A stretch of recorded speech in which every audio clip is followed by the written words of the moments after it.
Your introduction is your opportunity to win the interest of the audience. If you fail to gain their attention in those first few precious seconds, it's going to be much harder to win them over later on. Imagine, for example, you're going to talk about change or changes. You could begin with a leading statement.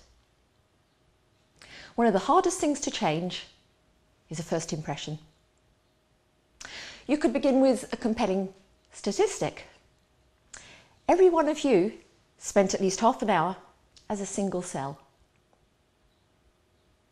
You could start with a rhetorical question. Does any of you want to change, make your lives great?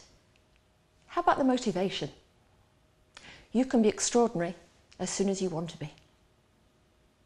Perhaps you want to start with a direct question, and they really work because they focus on the audience, and therefore the audience is listening to you. How many of you are really happy and feel that life is satisfying today?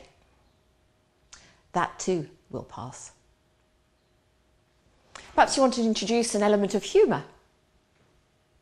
The only time that a woman will succeed in changing a man is when he's a baby. It's always good to include an element of surprise to get the audience on the edge of their seat.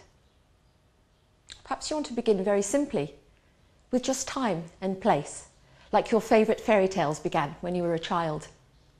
For example, last Monday in London, beautiful, glorious, sunny day, my neighbour decided to change her life.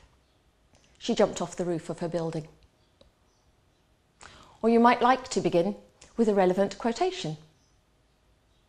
Charles Darwin said, "It's not the strongest of the species that survives, nor the most intelligent. It is the one who is most adaptable to change." Never forget that your introduction can make or break your presentation.